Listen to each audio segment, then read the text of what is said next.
sa NLEX, sa Riles ng North Rail, sa Riles ng South Rail, pati na rin may ilang mga linipat nung pinalawak yung ginagawa yung NLEX ngayon, kinokonekta sa C5, at saka yung mga nasalantan ng Ondoy at Pepeng, yun ay halos 150,000 at sila ay nalipat na sa iba't ibang lugar ng Bulacan, Pampanga, Valenzuela, at saka Laguna. Yung nalalabi naman, yung kalahati or higit kalahati, 150,000, yan ang mga pag-ibig members na bumibili ng mga tahanang mura. At dahil dumami yun, dahil binaba natin ang interest rate ng pabahay ng 6%. Kaya mababang interest rate, mababa rin ang presyo ng lupa dito sa malalapit na probinsya, ihahambing natin sa Maynila. Kaya ang dami ng mga nakatira sa mga suburbs, sa Bulacan, sa Laguna at Pampanga. Doon naman sa norte, nang pinaalis ang mga Amerikano sa Subic at Clark, matagal naging anino na lamang sila sa kanilang nakaraang kaluwalhatian. Pero ngayon, Subic and Clark are magnets of economic activity. Mga international airline, nagdadala ng kalahating milyong turista sa Clark. In fact, bukas, magbubukas ang bagong airline na galing sa Taiwan para magdala rin ng turista sa Clark. Sa Subic naman, ilan sa pinakamalaking mga world-class na barko ay nagawa doon sa Hanjin, sa Subic.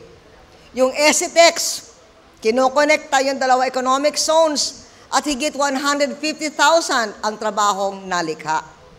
Sa loob naman ng Kamaynilan, tinapos natin ang NAIA Terminal 3 at dinugtong ang Riles at magkakabit na ang LRT at MRT mula Monumento hanggang North EDSA. Tinetesting na lamang yung pagtatakbo ng tren para siguradong ligtas yung biyahe. Tapos, kinokonekta naman natin, gumagawa tayo ng North Rail Train mula sa Caloocan hanggang Malolos at saka Clark. At kinokonekta rin ang North Rail at South Rail patungong Lucena. Merong BOT project, private sector ang gagawa. Ang tawag dito ay MRT-7. At ito ay papunta dito sa San Jose del Monte. Nung kami ay nasa coaster, tinatanong ng mga official ninyo, kumusta na yung ating MRT-7? Kaya tinawagan ko yung mga official na nakaugnay noon, ano na ang status ng MRT-7? Na-award na raw sa proponent. Kaya lang, bumalik muli sa gobyerno yung proponent kasi meron silang pinapalitang plano. Meron silang pinapalitang design, pero tataas ang presyo ng 20%. Kaya yun ang kailangan i-examinin muna ng NEDA kung yung mga sasakay sa tren ay makakaya nila itong pagtaas na fare. So yan ang pagkatapos ko umalis dito, tatawagin ko yung NEDA para desisyonan na kaagad. Para malaman naman ninyo kung tuloy o hindi. At para naman makahanap tayo ng paraan para talagang matuloy na siguro yung kung tataas man ang presyo ay yung makakaya ng ating mga estudyante na pagbiyahe. Yan ang paraan kung paano maging mas malapit pa ang MRT dito sa San Jose del Monte. Itutuloy natin ang hands-on governance hanggang sa huling sandali ng ating tungkulin.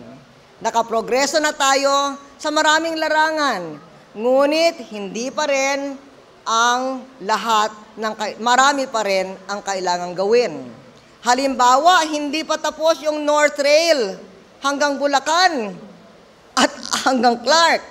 At yung MRT-7 ay pinag-aaralan pa rin yung hinihingi ng gagawa na itataas ang gastos. Pero lahat ng pinagtiyagaan natin ay para gawing mas maliwanag ang kinabukasan ninyong mga kabataan. Kayo, susunod na henerasyon. Kasi kayo mga kabataan, ang ating pag-asa at inspirasyon. Lahat ng ginagawa natin ay dapat magtayo ng mas mabuting buhay para sa bawat kabataan ng ating bansa. Habang pinagmamalaki natin ang nakamit natin ng ating pamalaan, ang nakaraang nakamit ay kasimbuti lamang ng kakayahan ng bansang tumuloy na lumaki at mag-prosper. Matindi kong nais na ang progresong nagawa natin ay hindi titigil. Nang nalalabing dapat gawin ay aakuhin ng susunod na henerasyon ng liderato.